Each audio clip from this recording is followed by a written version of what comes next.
Hello दोस्तों, मैं रेखा धीमान आज अपने इस हिंदी चैनल पर मुंशी प्रेमचंद की एक जो बहुत ही प्रसिद्ध कहानी है, मैं उसको सुनाने जा रही हूँ। उम्मीद है आप ये कहानियाँ सुनते हैं और हिंदी साहित्य में मुंशी प्रेमचंद का जो योगदान रहा है उसको हम कभी भुला नहीं सकते। उसी परंपरा को कायम करने के लिए ये कहानियाँ आप मेरे चैनल पर सुनते रहेंगे। तो आज उनकी कहानी मैं आपको सुनाने जा रही हूँ। नाम है ठाकुर का कुआं। ये काफ़ी प्रसिद्ध कहानी है और काफ़ी चीज़ें हमें सिखाती हैं। समय समय पर जो समाज में बदलाव आए, जो नहीं आए, वो इनकी कहानियों में देखने को आज भी मिलता है। जोखू ने लोटा मुंह से लगाया तो पानी में बदबू आई। गंगी से बोला, यह कैसा पानी है, मारे बास के पिया नहीं जाता। गला सूखा जा रहा है और तू सड़ा पानी पिलाए देती है। गंगी प्रतिदिन शाम पानी भर लिया करती थी। कुआं दूर था, बार बार जाना मुश्किल था। कल वह पानी लाई तो उसमें बदबू बिल्कुल न थी। आज पानी में बदबू कैसी? लोटा नाक से लगाया तो सचमुच बदबू थी। जरूर कोई जानवर कुएं में गिरकर मर गया होगा, मगर दूसरा पानी आवे कहाँ से? ठाकुर के कुएं पर कौन चढ़ने देगा? दूर से लोग डांट बताएंगे। साहू का कुआं गांव के उस सिरे पर है, परंतु वहां भी कौन पानी भरने देगा? कोई तीसरा कुआं गांव में है नहीं। जोखू कई दिन से बीमार है। कुछ देर तो प्यास रोके चुप पड़ा रहा, फिर बोला, अब तो मारे प्यास के रहा नहीं जाता। ला थोड़ा पानी नाक बंद करके पी लूं। गंगी ने पानी न दिया। खराब पानी से बीमारी बढ़ जाएगी, इतना जानती थी, परंतु यह न जानती थी कि पानी को उबाल देने से उसकी खराबी जाती रहती है। बोली, यह पानी पियोगे कैसे? न जाने कौन जानवर मरा है, कुएं से मैं दूसरा पानी लाए देती हूँ। जोखू ने आश्चर्य से उसकी ओर देखा। पानी कहाँ से लाएंगे? ठाकुर और साहू के दो कुएं तो है, क्या एक लोटा पानी न भरने देंगे? हाथ पांव तोड़वा आएगी और कुछ ना होगा, बैठ चुपके से। ब्रह्म देवता आशीर्वाद देंगे। ठाकुर लाठी मारेंगे, साहू जी एक के 5 लेंगे। गरीबों का दर्द कौन समझता है? हम तो मर भी जाते हैं तो कोई दुआएं हमारे द्वार पर झांकने नहीं आता। कंधा देना तो बड़ी बात है, ऐसे लोग कुएं से पानी भरने देंगे? इन शब्दों में कड़वा सच था। गंगी क्या जवाब देती, किंतु उसने वह बदबूदार पानी पीने को न दिया। रात के 9 बजे थे।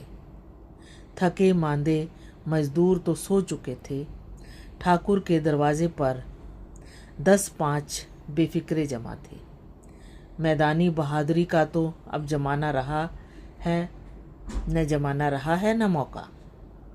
कानूनी बहादुरी की बातें हो रही थी। कितनी होशियारी से ठाकुर ने थानेदार को एक खास मुकदमे में रिश्वत दी और साफ निकल गए। कितनी अक्लमंदी से एक मार्के के मुकदमे की नकल ले आए। नाजिर और मोहतमिम सभी कहते थे नकल नहीं मिल सकती। कोई 50 मांगता, कोई 100। यहाँ बेपैसे कौड़ी नकल उड़ा दी। काम करने का ढंग चाहिए। इसी समय गंगी कुएं से पानी लेने पहुंची। कुप्पी की धुंधली रोशनी कुएं पर आ रही थी। गंगी जगत की आड़ में बैठी मौके का इंतजार करने लगी। इस कुएं का पानी सारा गांव पीता है, किसी के लिए रोका नहीं। सिर्फ ये बदनसीब नहीं भर सकते। गंगी का विद्रोही दिल रिवाजी पाबंदियों और मजबूरियों पर चोटें करने लगा। हम क्यों नीच हैं और ये लोग क्यों ऊंच? हैं, इसलिए कि ये लोग गले में तागा डाल लेते हैं। यहाँ तो जितने हैं एक से एक छटे हैं, चोरी ये करें, जाल फरेब ये करें, मुकदमे ये करें। अभी इस ठाकुर ने उस दिन बेचारे गडरिये की भेड़ चुरा ली थी और बाद में मारकर खा गया। इन्हीं पंडित के घर में तो 12 मास जुआ होता है। यही साहू जी तो घी में तेल मिलाकर बेचते हैं, काम करा लेते हैं, मजूरी देते नानी मरती है। किस किस बात में हमसे ऊंचे हैं। हम गली गली चिल्लाते नहीं कि हम ऊंचे हैं, हम ऊंचे हैं। कभी गांव में आ जाती हूँ तो रस भरी आंख से देखने लगते हैं, जैसे सबकी छाती पर सांप लौटने लगता है। परंतु घमंड यह है कि हम ऊंचे हैं। कुएं पर किसी के आने की आहट हुई। गंगी की छाती धक धक करने लगी, कहीं देख न ले। देख ले तो गजब हो जाए। एक लात भी पड़े। उसने घड़ा और रस्सी उठा ली और झुककर चलती हुई एक वृक्ष के अंधेरे साए में जा खड़ी हुई। कब इन लोगों को दया आती है किसी पर। बेचारे महंगू को इतना मारा कि महीनों लहू थूकता रहा, इसलिए तो उसने बेगार न्याय दी थी। इस पर ये लोग ऊंचे बनते हैं। कुएं पर स्त्रियां पानी भरने आई थी, इनमें बात हो रही थी। खाना खाने चले और हुक्म हुआ कि ताज़ा पानी भर लाओ, घड़े के लिए पैसे नहीं हैं। हम लोगों को आराम से बैठे देखकर जैसे मर्दों को जलन होती है। हाँ, यहाँ तो न हुआ कि कलसिया उठाकर भर लाते, बस हुक्म चला दिया कि ताज़ा पानी लाओ, जैसे हम लौंडिया ही तो हैं। लौंडिया नहीं तो और क्या हो तुम। रोटी कपड़ा नहीं पाती, 10-5 रुपए भी छीन झपट कर ले ही जाती हो। और यही बातें चल रही थी। मत लजाओ दीदी, छिन भर आराम करने को जी तरस रहा है। इतना काम किसी दूसरे के घर पर देती तो इससे कहीं आराम से रहती। ऊपर से वह एहसान मानता। यहाँ काम करते करते मर जाओ, पर किसी का मुंह ही सीधा नहीं होता। दोनों पानी भरकर चली गई तो गंगी वृक्ष की छाया से निकली और कुएं की जगत के पास आई। बेफिक्रे चले गए थे। ठाकुर भी दरवाजा बंद कर अंदर आंगन में सोने जा रहे थे।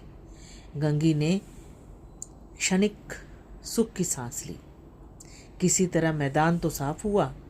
अमृत चुरा लेने के लिए जो राजकुमार किसी जमाने में गया था, वह भी शायद इतनी सावधानी के साथ और समझबूझकर न गया हो। गंगी दबे पांव कुएं की जगत पर चढ़ी। विजय का ऐसा अनुभव उसे पहले कभी न हुआ था। उसने रस्सी का फंदा घड़े में डाला, दाएं बाएं चौकन्नी दृष्टि से देखा, जैसे कोई सिपाही रात को शत्रु के किले में सुराख कर रहा हो। अगर इस समय वह पकड़ ली गई तो फिर उसके लिए माफ़ी या रियायत की रत्ती भर उम्मीद नहीं। अंत में देवताओं को याद करके उसने कलेजा मजबूत किया और घड़ा कुएं में डाल दिया। घड़े ने पानी में गोता लगाया, बहुत ही आहिस्ता, जरा भी आवाज़ न हुई। गंगी ने 2-4 हाथ जल्दी जल्दी मारे। घड़ा कुएं के मुंह तक आ पहुंचा। कोई बड़ा शहजोर पहलवान भी इतनी जल्दी से न खींच सकता था जितना उसने किया। गंगी झुकी कि घड़े को पकड़कर जगत पर रखे कि एकाएक ठाकुर साहब का दरवाज़ा खुल गया। शेर का मुंह इससे अधिक भयानक न होगा जितना उसे उस समय लगा। गंगी के हाथ से रस्सी छूट गई। रस्सी के साथ घड़ा धड़ाम से पानी में गिरा और कई क्षण तक पानी में हिलोरे की आवाज़ें सुनाई देती रही। ठाकुर कौन है, कौन है, पुकारते हुए कुएं की तरफ आ रहे थे और गंगी जगत से कूदकर भागी जा रही थी। घर आकर उसने क्या देखा कि जोखू लोटा मुंह से लगाए वही गंदा मैला पानी पी रहा था।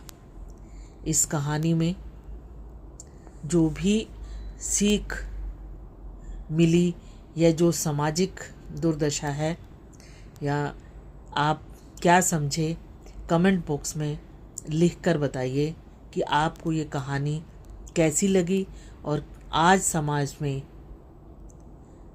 क्या हाल है, कैसा दलितों के साथ या ऐसी जाति पाति की प्रथा, उसके बारे में मैं आपके विचार ज़रूर जानना चाहूँगी। और जिसने भी ये कहानी सुनी है प्लीज़ सब्सक्राइब करें और इन कहानियों का और इस मेरे चैनल पर जो भी आपको पोस्ट करूँगी आपके लिए लाभदायक होगा। साहित्य की यही सेवा मैं करने करती हूँ, इसलिए मेरा चैनल सब्सक्राइब करें। मुझे आपके लाइक्स कमेंट्स का इंतज़ार रहेगा और ये कहानियाँ आप अपने दोस्तों के साथ भी शेयर करें। धन्यवाद।